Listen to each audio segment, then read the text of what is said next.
PhD. Hey everyone, how are you? Today we are talking about live sports, CTV, and identity. One of my favorite topics. I think this whole industry is converging around it, so super excited. Wanted to thank IAB for giving us an opportunity to do this. Today we are joined for the next 30 minutes by Diana Horowitz. Thank you for joining us. She's at FuboTV. Do you want to introduce yourself? Sure. And FuboTV to begin Absolutely. with? Well, it's great to be here. It's great to be here with you. Big thanks to the IAB. It's great to see everyone here in person. This is fantastic to see such a great attendance at a live event. So we're back, which is great to see. So FuboTV is the premier live streaming service for sports. We're a vMVPD, so actually over 170 channels, sports, news, and entertainment. We started in 2015 really as a soccer streaming service and just have grown since then. This year we hit our milestone of 1 million plus subscribers, which is great. You know, we carry over 50,000 live sporting events a year. And over the past year, you know, we went public. We have acquired some different companies, and especially in addition to live streaming, as we do, we're also moving into interactive television. So taking that engaged sports viewer to the next level through gamification, predictive gaming, and then now launching a sports book. We've actually launched that, so taking the viewer of live sports to that next level. So lots of exciting things. We've just also acquired an international company, so we're going global. And the other thing that's a big focus for us is, in addition to carrying all the great television and sporting events, we're also branching out into exclusive live sports content. So really, you know, what we provide for our viewers is the primary viewing, TV viewing platform, and then of course for advertisers, a great way to reach these engaged audiences. Yeah, no, live sports always fascinates me, how it is intersecting with streaming. And I'm super excited to hear about the international expansion.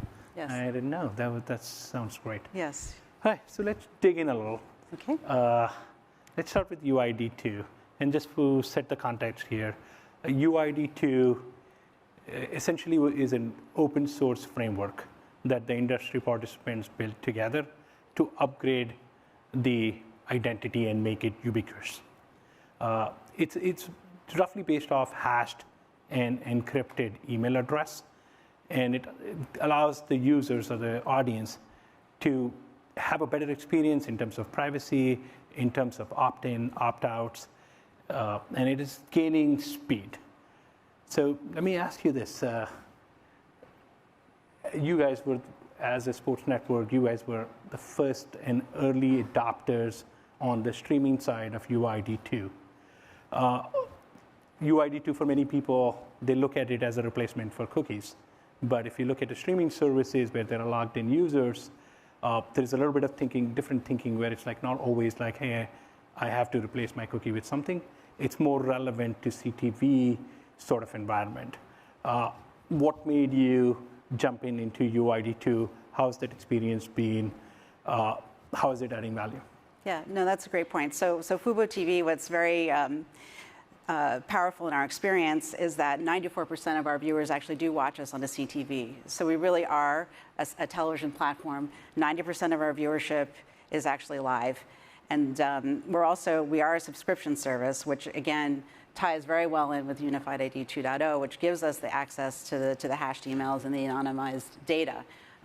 So for us, it was very important, first of all, you know, to participate in an industry-wide building of standards around identity. We know that's, you know, a key component as far as adoption of streaming, you know, by advertisers. And you know, I remember I was at an industry, it was a virtual event, but between advertisers and agencies. And the question came up to the agencies, you know, what is the biggest barrier to, you know, taking your linear dollars and moving them to streaming? And I thought it was going to be measurement. which of course is an issue. But the first thing that came up was identity. And am I sure that I'm reaching the right audience? How am I reaching them across the full, scope of my buy? So that was very significant to us.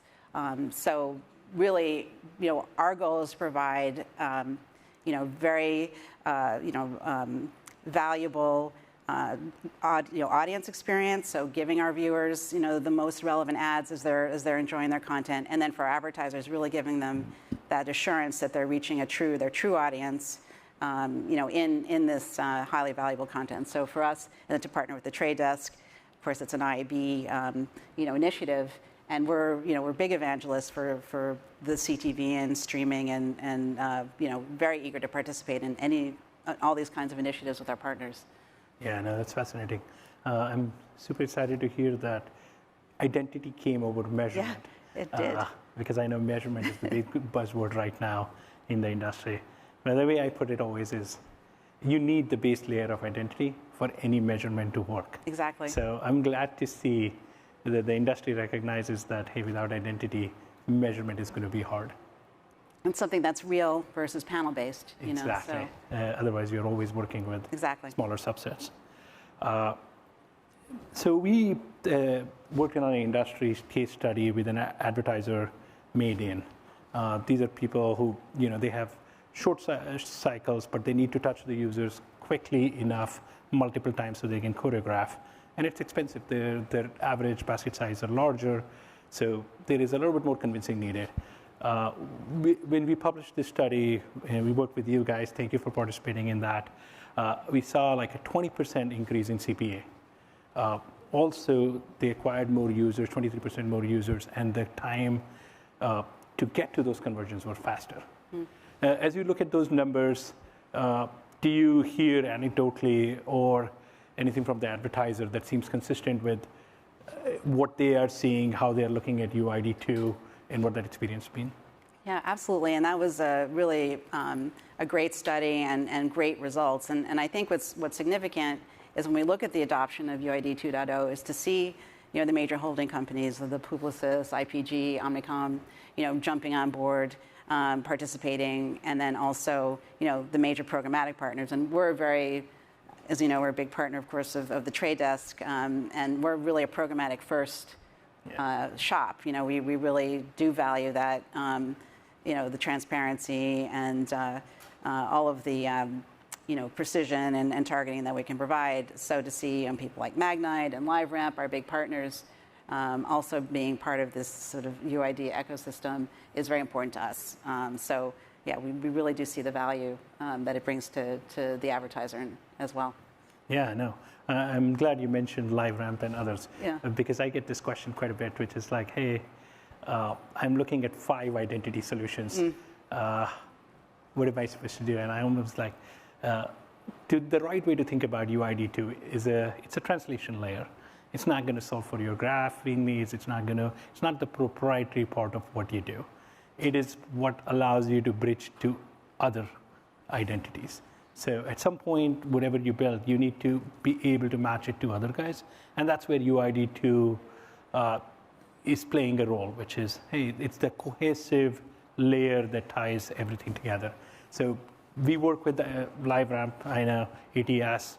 If you are a partner, they will run UID2 in a syndicated form. So the IB in the whole industry is coming together, and it's a solution that works for everyone rather than that competes with other identity solutions. Yeah, no, I think that's a great point, because ourselves, we, at the end of last year, did a partnership with Dentsu for their M1 people-based identity platform. And so what's great about that platform as well is they can bring, their clients bring their own data to play, and it interacts with our first-party addressable data that we then are able to do those custom segments. So there's room for these identity initiatives to coexist and participate or interlink with each other. Absolutely, and I'm glad to see that example. Yeah. All right, let's switch gears a little bit. Let's talk live sports. So we conducted a study. Based on that study, we saw that amongst the adults 18 plus, a good third of them don't use cable or other linear ways to get live sports. That's a massive, and for a platform like yours, which is sports first, live focused, that's an immense opportunity. How do you guys see that? What's attracting advertisers to it? Talk to me more about that. Yeah, well, I think, and it's fascinating to hear that, because of course, for years, it was really sports that was keeping viewers attached to their traditional linear. Right. So, they couldn't leave linear because of being able to access sports. And so that's been a big, sea change, really. And I think in the case of Fubo, we definitely see that. And one of the big areas that we've focused on as well is regional sports networks. So that was a huge reason why people would not want to abandon their cable, because they wanted to get their local teams. So, we have over a dozen of those regional sports networks as well. So we really do now see that movement, and I think I saw a study. It's something like it's now going to be something like more than 50-50 of people choosing to watch the Super Bowl on a streaming service. And what this has driven from the value proposition for Fubo, again, you have that big screen viewing experience. On that's been the big sea change as well. The fact that you can enjoy streaming, you're not on your phone, although you can be. You can have that big screen experience. You're watching live because, of course, that's the most engaged viewer. And for the advertiser, they have all of that benefit, and then they're able to target their audiences, through it being a digital platform, working either through our first-party data. They bring their own data to their trade desk, campaign. So it's really a very powerful experience. And of course, for advertisers, then they're getting that most engaged viewer, because they're not going to turn their eyes away from the screen when their game is on. So that's a huge part of it. And then, as I mentioned, the fact that now more and more sports are going to be, exclusive on streaming. Right. In our case, we're the exclusive partner for CONMEBOL, which is the South American World Cup qualifiers, PFL, Fighters League, UEFA. We just announced that, so that's a huge component as well. That some of these sports aren't, you have to have a streaming platform in order to enjoy them. Yeah, no, absolutely. And I like what you said, which is like, hey, what's unique about live sports? It's the first time where an advertiser can bring their own audience and then target them in the moments where they're most engaged. Yeah. Like, where else do you get that kind of opportunity? Exactly. Yeah. So that's sort of like the expectation, like what we hear, is that more and more of this live sports is going to move into streaming. What kind of opportunities does it present to an advertiser who's like, okay, how do I look at this scale versus what I do in linear? How do you advise them? How are you guiding them towards this? Yeah, I mean, I think there's multiple ways. There's targeting the sport. There's targeting the event, and that's again the beauty of programmatic platform is we can actually make sure that they're being served right within within a live sports auction, so that they're really able to get that benefit there. They can also something that we do if you're targeting, say, the Super Bowl on our platform, we also actually know we can follow the viewer, so we can retarget in that manner. And I think really the best strategy is sort of an always on, and we work with our partners on that side, put on an always on strategy and really hit all those major tentpoles where you're seeing the most targeted audience. And the other kinds of things we offer is. We actually have our own channel, which is Fubo Sports Network, where we do original content, and we also, which are sort of the voice of the athlete. So Gilbert Arenas talking about the NBA. So you can actually ladder on, targeting the tentpoles, targeting the audience, and then unique content experiences that we can also create, with our branded content studio. So there's really a lot of optionality and great ways to. Reach your audience in the moment and, within the right content to get your message out there. Awesome. I know we are sort of in February, which is where you hear a lot of buzz around upfronts. Right. You guys participate in new fronts. How's that experience coming together, given the pandemic, when people are sort of like, they've come and gone, and then again, it feels like we are having this event. So clearly there is some more willingness for people to come out and meet in person, hear things out. How's that NewFront experience panning out for you guys? Yeah, well, it's interesting. So because I come from the world of television, I used to work at Food Network, and we would do the big show at Lincoln Center and that kind of thing with all of our talent. And then I remember when the NewFront started. Here are the NewFronts. So then when I came to Fubo, I started actually in June of 2020, which was an interesting time to start, right in the middle of the pandemic, and it was sort of one of my first priorities, as my friends at the IAB know, was to make sure that we could get into that virtual NewFront that year, and it was really huge for us. And so last year again, we saw really an amazing participation virtually, and I think this year, what we're seeing is there's kind of now it's sort of hybrid, but I think people are leaning towards coming back live again. So, and I think what's interesting about it too is, there was the upfront TV, there's the NewFront digital, and now we see that really, you have television, partners in the NewFronts. You see digital, folks in the upfront presentation. So it's really, we've been talking about convergence for all these years, and we really do seem to see that happening now, which is kind of fascinating. And then on the buy side, the idea of locking in inventory over for the year, getting ahead of it, there's still a big value there. But what we really also see is, I think, buyers, as Group M did the study last year that said 1 in 5 TV dollars is now going to a CTV platform. Awesome. And I think a big part of that. Well, there are many components of it, which is what we spoke about earlier, which is being able to target, get that same benefit of television, the great content, the engaged audience on a big screen, plus the targeting. But I think also there's a lot of flexibility in a streaming service versus that old, linear, you're locked in and you take options. We're much more, I think there's much more fluidity. I think, brands and, their agency partners, they want to be able to react much more quickly to changes in the market. So, I think there's really a big evolution in that whole, construct.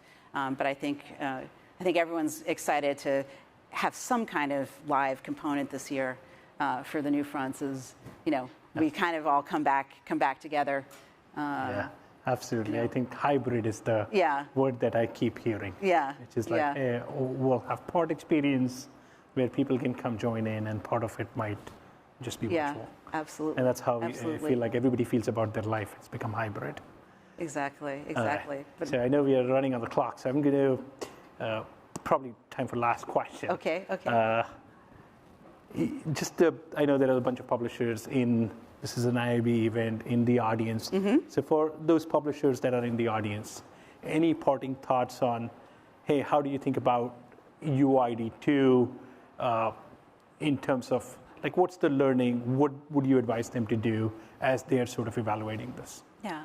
I mean, I think, from our perspective, it's been hugely valuable to partner and be at the outset of this initiative, and as we talked about the importance of identity, privacy, being able to manage that at scale, really being able to provide audiences with truly relevant advertising, that improves their experience. For advertisers, at the end of the day, buyers want to be able to look out across their media campaigns and really understand who I'm buying and when. So, I think it's been a hugely valuable partnership for us, and I think it's only going to grow. And in fact, we're at our heart, we're a VMVPD, so we distribute channels, and it's even come up with some of our partners that they've wanted to ensure that we're UID 2.0 ready, in order to even do our distribution deals. So it's actually becoming, this idea of identity is very fundamental, and it's great to see the Trade Desk, who touches so much of the ecosystem, of course, and then the IAB, partnering, and not only partnering on this, standard, but as we said earlier, being so flexible to open it up to some of these individual initiatives coming from different parts, so that, as an industry, we're really coming together and ultimately, advancing the case of streaming, programmatic and making advertisers essentially and brands comfortable to move their dollars away from linear to where the dollars are going to work harder, Absolutely agreed. I mean, I would say if you are still working through your identity strategy, now is the time to start thinking and getting a plan together. Not wait. But fortunately, that's all we have in terms of time. But thank you so much, Thank you. Diana, for joining us and giving us your time, and to everybody in the audience. Thank you so much. Thank you, everyone. Thanks. Great to see everyone.